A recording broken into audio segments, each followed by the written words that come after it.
ঝড় যদি ওঠে মাঝ দরিয়ায়, ভয় করি না তাতে। নবী মোর আছেন তরিতে, কান্ডারি হয়ে রক্তে। আসসালামু আলাইকুম রহমতুল্লাহি ওয়া বারাকাতুহু। প্রিয় বন্ধুরা, কেমন আছেন? আশা করি সকলে ভালো আছেন। বন্ধুরা, আজকে এই ভিডিওতে আপনাদেরকে দেখাতে চাচ্ছি যে নৌকা ভ্রমণ খুবই আনন্দের, কিন্তু সেই আনন্দ কখনো কখনো কিন্তু খুবই বেদনাদায়ক হয়ে ওঠে বা ভয়ঙ্কর হয়ে ওঠে।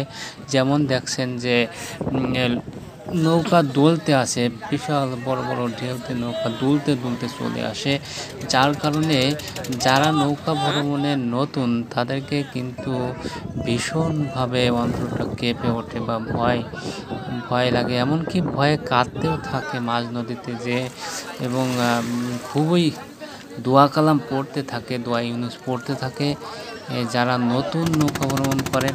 কিন্তু যারা রেগুলার যাতায়াত করে তাদের কাছে কোনো ঘটনা নয়, তাদের কাছে এটা সামান্য বিষয়। তা বন্ধুরা, নৌকা ভ্রমণ যারা করেননি তারা না বুঝতে পারবেন না যে আনন্দদায়ক কি বেদনাদায়ক। আমি কয়েকবার করেছি যে কুতুবদিয়া যাইতে গেলেই কিন্তু নৌকা ছাড়া বা এই বোটে অথবা ট্রলারে ছাড়া যাওয়ার কোনো উপায় নেই। অথচ এখানে যারা রেগুলার যাতায়াত করে তাদের কাছে একদম সিম্পল মনে হচ্ছে, বড় বড় ঢেউ তাদের কাছে কিছু মনে হয় না। কিন্তু আমরা যারা নতুন আছি আমাদেরকে কিন্তু অনেক ভয় লাগে। তা প্রিয় বন্ধুরা, ভিডিওটি কেমন লাগলো একটু জানাবেন। আমি বিভিন্ন সময় বিভিন্ন ভিডিও আপনাদের সাথে শেয়ার করি, সেই কারণেই মূলত এই নৌকা ভ্রমণের ভিডিওটাও আমি আপনাদের সাথে শেয়ার করতেছি। প্রিয় বন্ধুরা, এবং ভালো লাগলে লাইক কমেন্টে জানাতে পারেন।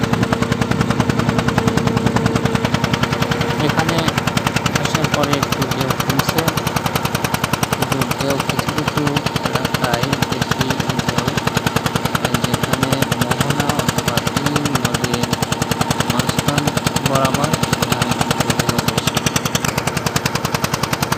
প্রিয় বন্ধুরা,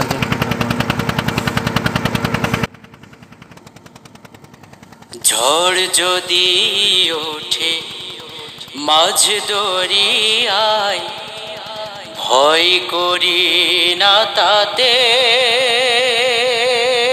নবী মোর আছেন তরিতে, কান্ডারি হয়ে রক্তে মশালো জেলে।